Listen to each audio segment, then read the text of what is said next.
There is a war being fought across the farmlands of Texas that most Americans know almost nothing about. It does not make national headlines very often, and when it does, it tends to be framed as a colorful regional problem rather than the serious agricultural and ecological emergency that the people actually living through it experience every single day. The enemy in this war does not carry weapons. It does not plan in the conventional sense. It does not have leadership or strategy or ideology. What it has is something in many ways more formidable than any of those things. It has numbers, reproductive capacity that defies intuitive understanding, intelligence that repeatedly outwits the methods deployed against it, and a physical destructive capability that can erase months of a farmer's work in a single night. Texas is home to approximately 2.6 million feral hogs, and that number is not a stable population ceiling. It is a floor that keeps rising, because under favorable conditions these animals increase their population by somewhere between 18 and 21% every single year. 2.6 million animals breeding at that rate represents a problem of a scale and character that the standard pest control toolkit was never designed to address. The damage those animals inflict across the state is estimated at over $118 million annually in crop losses alone, a figure that does not capture the full cost when you add destroyed fencing, compromised irrigation infrastructure, contaminated water sources, damaged roads, and vehicle collisions. A single sounder, which is the term for the family group these animals travel in and which can number anywhere from a handful of individuals to 40 or 50 animals moving together, can reduce a productive field of corn or sorghum or peanuts to an unrecognizable wasteland of overturned earth and shredded root systems in a single night. Farmers have walked out at dawn to discover that what was healthy productive cropland the evening before now looks like it was worked over by construction equipment, furrows a foot deep, irrigation lines severed, seedlings uprooted and strewn across the surface, not consumed but destroyed as an incidental consequence of the animals rooting for grubs and tubers in the soil beneath. That last detail is perhaps the most maddening aspect of the feral hog problem for the farmers who confront it daily.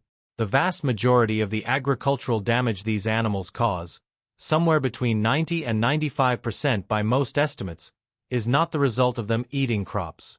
They eat some, certainly, but the overwhelming destruction comes from the physical act of rooting itself, the behavior by which they drive their remarkably powerful snouts into the soil to excavate the invertebrates, fungi, and root materials that form the bulk of their diet. The crops are collateral damage in what is essentially a nightly excavation operation. Understanding this is important because it means you cannot solve the feral hog problem by securing your grain supply or making your crops less appealing. The animals are not primarily after your crops. They are after what lives in the soil beneath them, and the crops are simply in the way. The anatomy that makes this possible is worth examining because it clarifies why these animals are so extraordinarily effective at the destruction they cause. The feral hog's snout is not simply a nose.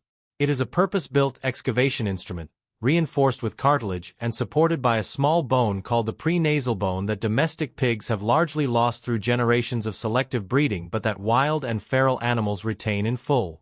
The muscles of the neck and shoulder that anchor and drive this snout are disproportionately massive relative to the rest of the animal's body, built specifically to generate the leverage needed to drive the snout into compacted soil and pry it open. A mature boar can move through soft agricultural soil at a rate of several square feet per minute, and in a night of continuous foraging a sounder of 30 animals can process an area measured in acres rather than square feet. The efficiency of this destruction is not incidental. It is the product of an anatomy refined over thousands of years of evolution for exactly this purpose. The origins of the feral hog problem in America trace back to two distinct historical events separated by several centuries, and understanding those origins matters because it explains why these animals are so unusually well adapted to their current environment. The first event occurred in 1539 when Spanish explorers arrived in Florida with domesticated pigs as a mobile food supply. Pigs were the ideal provisions for exploration because they were hardy, they reproduced quickly, and they would eat essentially anything available in the landscape. Over the course of the expedition and the settlements that followed, some of those animals escaped or were released and established feral populations in the southeastern wilderness. For several centuries, those populations remained relatively contained and manageable, a nuisance in certain areas but not the catastrophic invasion they would eventually become. The second event happened in the early 20th century and transformed the situation entirely. Wealthy landowners in the American South decided they wanted to add Eurasian wild boars to their private hunting reserves, seeking animals with a more impressive and dangerous character than the escaped farm pigs already living in the backcountry. The Eurasian wild boar is a fundamentally different creature from a domestic pig gone feral.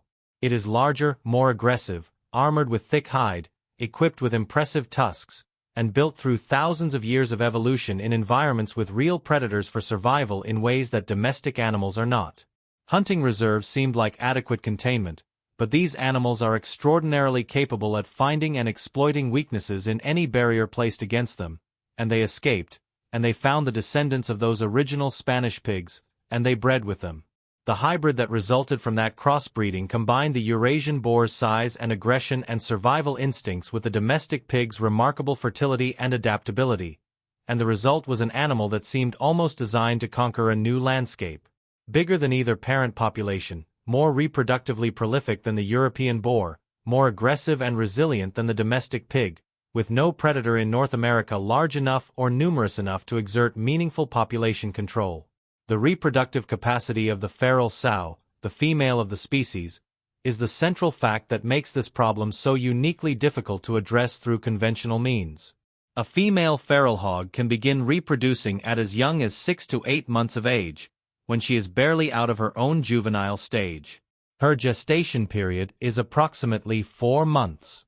She typically produces 4 to 6 piglets per litter under average conditions, but in years with abundant food supply that number can climb to 10 or 12. Within a week of weaning one litter, she can be pregnant again.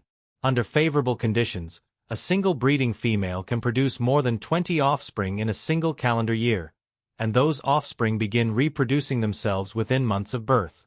The mathematical consequence of this reproductive rate is that a population which loses even a substantial percentage of its animals annually will not decline if a sufficient number of breeding females survive, because the remaining animals will simply rebuild the population within 1 or 2 seasons. You are not fighting a fixed number of animals. You are fighting a biological mechanism that generates new animals faster than conventional removal efforts can eliminate them. Texas recognized the scale of the problem early enough to take a permissive regulatory approach designed to allow maximum pressure on the population. Feral hogs were declared a non-game species with no closed season, no bag limits, and minimal restrictions on methods of take. Hunters could pursue them day or night, from the ground or from vehicles, and in many circumstances from aircraft. The intention was to unleash the full force of Texas's substantial hunting culture on the problem and allow market forces and personal motivation to keep the population in check. The outcome was a masterclass in how human behavior interacts with complex ecological problems in ways that produce the opposite of the intended result. The failure had multiple dimensions, each revealing in its own way. The first was the straightforward mismatch between what hunters sought and what population management actually required. Hunters motivated by trophy and sport naturally target the largest, most impressive animals, the mature boars with well-developed tusks that make for dramatic photographs and compelling stories. But the large mature boar is not the reproductive engine of the feral hog population. The breeding females are, and the young animals that will mature into breeding females within months.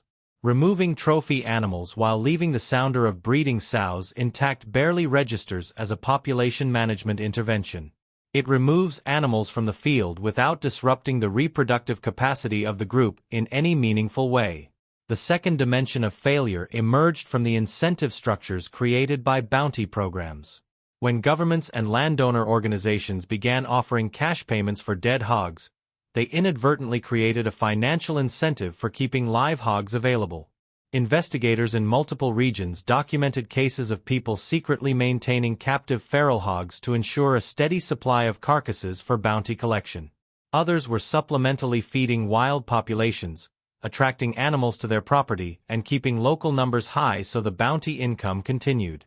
A program explicitly designed to reduce the population was in practice being used to sustain and in some cases increase it. The perverse incentive overwhelmed the intended effect. What happened in Tennessee provided perhaps the clearest illustration of how the wrong approach can accelerate rather than solve the problem. In the late 1990s, the state had feral hog populations concentrated in a manageable number of counties and adopted a policy of treating them as a game animal to encourage hunting pressure. 12 years later, the populations had spread from a handful of counties to nearly 70. The mechanism of that spread was partly the natural expansion of established populations and partly something more troubling. Hunters who wanted animals closer to their own property were illegally transporting live hogs from counties that had them and releasing them in counties that did not. The hunting program had created a constituency of people with an active interest in spreading the very animal it was supposed to control. Meanwhile, the animals themselves were learning. This is the aspect of the feral hog problem that tends to disturb people who encounter it for the first time, because it requires acknowledging that the enemy in this particular conflict is considerably more cognitively capable than most pest species. Research into feral hog intelligence has found problem-solving abilities that compare favorably to dogs and in some respects to primates. These are not animals that simply respond to stimuli in the moment. They observe, they remember, and they modify their behavior based on experience in ways that are transmitted socially through the sounder. The conventional box trap, a steel cage baited with corn and equipped with a spring-loaded door that slams shut when an animal triggers a pressure plate inside, demonstrated the limits of this approach in a particularly frustrating way. A farmer sets a trap, baits it, and on the first night catches one or two animals while the majority of the sounder explodes away into the darkness in alarm. Those surviving animals do not simply recover from the fright and return the next night. They file the experience away. They remember the location of the trap, the smell of the steel, the visual appearance of the cage, and they avoid it. A sow who has watched a family member disappear into a clanging metal enclosure will lead her remaining piglets in a wide arc around that location on every subsequent visit. Her offspring inherit the caution through observation of her behavior. Within a generation, an entire local population can become what farmers came to call trap smart, willing to feed right up to the perimeter of a trap but categorically refusing to cross the threshold regardless of what bait is offered inside. The cumulative effect of years of this kind of clumsy pressure was the creation of a population that was simultaneously larger than it had been before the control efforts began and more resistant to the control methods being applied. Every failed trap educated the survivors. Every poorly executed hunting operation selected for the wariest and most cautious animals. The farmers were, without intending to, running an accelerated selection program that rewarded intelligence and caution and producing populations that were incrementally harder to catch with each passing generation. The transformation that finally began to turn the tide came not from a new technology but from a new way of thinking about the problem. A small number of farmers and wildlife managers began stepping back from the tactical question of how to kill individual hogs and asking a more fundamental strategic question about what kind of intervention would actually make a meaningful dent in a population growing at 18 to 21% annually. The answer they arrived at was not more hunting pressure or better traps or higher bounties. It was the complete removal of whole family groups, entire sounders eliminated in a single event, leaving no survivor to remember the experience or pass on the learned wariness to younger animals. This reframing had a profound effect on every subsequent decision. If the goal was whole sounder removal rather than individual kills, then the first requirement was intelligence. You needed to know everything about the specific sounder you were targeting before you made any move against it. How many animals, what their travel routes were, what times they moved, which gaps in the tree-line or fence they used to enter a field, whether there was a dominant female whose behavior governed the group. All of this information was essential, and all of it needed to be gathered without alarming the animals in any way, because the moment they sensed surveillance the whole pattern of their behavior would change. The cellular trail camera made this kind of intelligence gathering possible in ways that previous technology had not. These devices, weatherproofed units equipped with motion sensors and infrared illumination, capture images or video in complete darkness without producing any stimulus the animals can detect, and transmit those images via cellular networks directly to the farmer's phone. A farmer sitting in his kitchen at 2 in the morning can receive a photograph taken 30 seconds ago showing precisely which animals crossed a particular gap in his southern fence line. Over the course of a week or two of monitoring, a detailed picture emerges of the sounder's habits, numbers, and preferred routes that would be impossible to assemble through any form of direct observation without spooking the animals and altering the very behavior being studied. Armed with that intelligence, the next requirement was a trap capable of containing an entire sounder simultaneously rather than one or two individuals at a time. The solution was a corral trap, a large circular enclosure of heavy steel panels sometimes 20 to 30 feet in diameter, with a wide gate designed to admit a full sounder of animals and then drop closed behind them. These structures are not small or cheap, but they are built to the actual scale of the problem rather than the scale of conventional pest control thinking. The gate mechanism is controlled remotely via the same cellular network used to transmit the camera images, which means the farmer can monitor the trap in real time from any location and trigger the closure at precisely the right moment. But the crucial innovation in the whole system was neither the camera nor the corral nor the remote trigger. It was the pre-baiting protocol that preceded any attempt at capture, and it was effective specifically because it exploited the intelligence of the animals against them.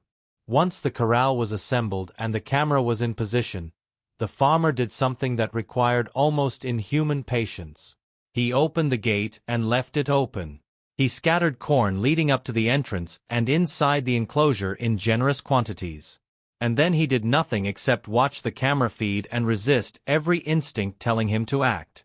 The first night, the animals might approach cautiously and retreat at any unfamiliar sound or smell. The second night they might enter a few feet and back out. By the fourth or fifth night, as no consequence followed any investigation of the area, the dominant sow might walk all the way inside, eat her fill, and walk back out through the open gate completely unharmed. This is the moment that tested every farmer's self-discipline, because here were 30 hogs inside the corral eating his corn and his instinct was to close the gate immediately. The ones who succeeded resisted that instinct absolutely. They let the entire sounder leave. They refilled the bait. They let it happen again the next night and the night after that. What was happening during those repeated free meals was the systematic dismantling of the animal's natural wariness about the trap. Every visit that ended without consequence added to the sounder's growing confidence that this location was safe. Every free meal reinforced the association between the corral and positive reward.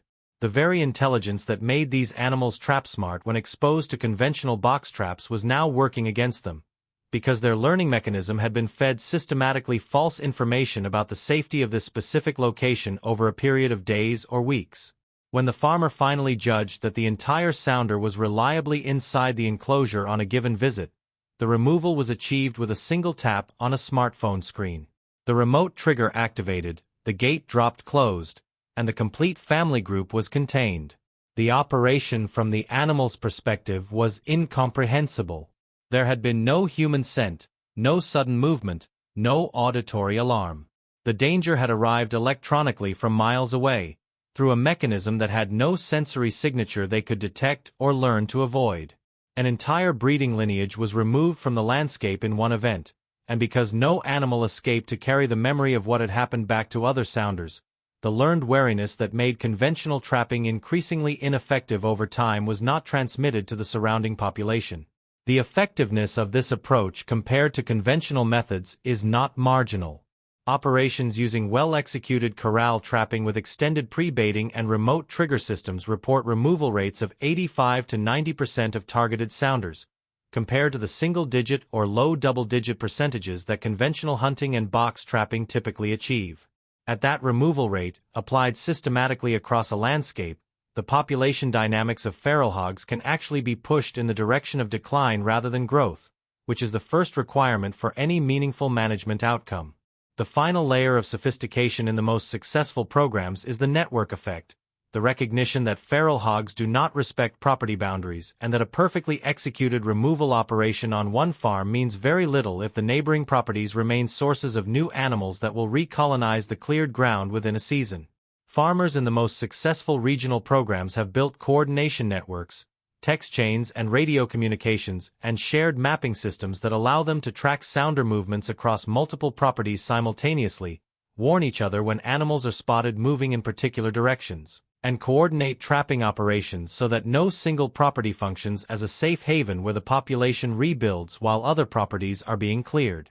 The result of combining individual property corral trapping with regional coordination is something that begins to look less like pest control and more like actual population management, a systematic reduction of feral hog numbers across a landscape rather than a series of disconnected skirmishes that each temporarily reduce one property's problem while leaving the underlying population intact. Farmers who have operated within coordinated networks report reductions in crop damage that run into the tens of thousands of dollars per season. Damage that previously seemed inevitable and uncontrollable now brought within bounds that a farming operation can actually absorb. The honest assessment of where this effort stands does not claim total victory because total victory over a species with this reproductive capacity is not a realistic goal. The math requires removing approximately 2/3 of the population every single year simply to prevent net growth, and no combination of methods currently available can achieve that across the full range of the Texas feral hog population. What the best current programs have achieved is control, the meaningful reduction of damage on managed properties, the prevention of further range expansion in coordinated regions, and the demonstration that an adaptive, intelligence-based approach can succeed where brute force alone could not. The feral hog problem is ultimately a story about what happens when you underestimate an adversary and overestimate your own methods. For decades, the assumption was that an animal could be managed by hunting it, that enough pressure applied in enough places would be sufficient to keep numbers down. What the animals demonstrated, repeatedly and at considerable cost to Texas agriculture, was that they were capable of learning faster than the humans trying to control them, adapting to every new pressure, exploiting every gap in every strategy, and reproducing at rates that turned every short-term success into a long-term failure. The farmers who finally changed the trajectory of the war did so not by finding a better weapon but by changing their understanding of what winning actually required. They stopped counting individual kills and started eliminating family groups. They stopped reacting to damage and started gathering intelligence before acting. They stopped operating in isolation and started coordinating across landscapes. And they learned to be patient in a way that the animals, however intelligent, could not anticipate or defend against.